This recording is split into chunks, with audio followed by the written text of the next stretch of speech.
Hi everyone, welcome to English with Jo YouTube channel. ഇന്നത്തെ വീഡിയോയിൽ auxiliary verbs am, is ഇവ രണ്ടും എങ്ങനെയാണ് ഇംഗ്ലീഷിൽ ക്വസ്റ്റ്യൻ ചോദിക്കുമ്പോൾ ചോദിച്ച് തുടങ്ങേണ്ടത് എന്ന് നമുക്ക് നോക്കാം. Let's get started. Subject I ആണെങ്കിൽ ആം ഉപയോഗിച്ച് ക്വസ്റ്റ്യൻ തുടങ്ങാം. സബ്ജക്റ്റ് എന്ന് വെച്ചാൽ ആരാണോ പ്രവൃത്തി ചെയ്യുന്നത് അവരെയാണ് സബ്ജക്റ്റ് എന്ന് പറയുന്നത്. ഈസ് എന്നുള്ള ചോദ്യം സ്റ്റാർട്ട് ചെയ്യുന്നത് സബ്ജക്റ്റ് സിംഗുലർ സബ്ജക്റ്റ് ആണെങ്കിൽ ഈസ് ഉപയോഗിച്ച് ചോദിച്ച് തുടങ്ങാം. ഹി, ഷീ, ഇറ്റ് ഇതൊക്കെയാണ് സിംഗുലർ സബ്ജക്റ്റ്. എന്താണ് ഈ സിംഗുലർ സബ്ജക്റ്റ്?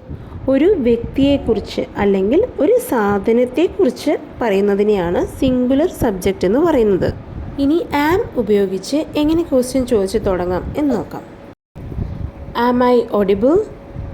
ഒരാളോട് ഒരു ഫോണിൽ സംസാരിക്കുമ്പോൾ ഞാൻ പറയുന്നത് ക്ലിയറായി കേൾക്കുന്നുണ്ടോ എന്ന് ചോദിക്കാനായി ആം ഐ ഓഡിബിൾ ഉപയോഗിക്കാം.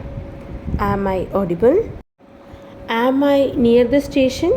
ഞാൻ സ്റ്റേഷൻ്റെ അടുത്താണോ നിൽക്കുന്നത് എന്ന് ചോദിക്കാനായി am I near the station? Am I stronger than him? ഞാൻ അവനേക്കാളും സ്ട്രോങ് ആണോ?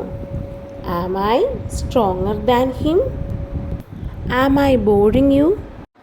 ഞാൻ നിങ്ങളെ ബോറടിപ്പിക്കുകയാണോ? Am I boring you?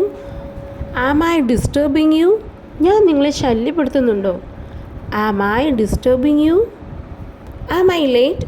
ഞാൻ വൈകിയോ? Am I late? ഞാൻ പറയുന്നത് ശരിയാണോ? ആം I right? Am I right? ഇനി ഈസ് ഉപയോഗിച്ചിട്ടുള്ള ക്വസ്റ്റ്യൻസ് കാണാം. Is that true? അത് സത്യമാണോ? Is she married? അവൾ വിവാഹം കഴിഞ്ഞതാണോ? Is he at home? അവൻ വീട്ടിലുണ്ടോ? Is this book yours? നിങ്ങളുടേതാണോ ഈ book? Is this book yours?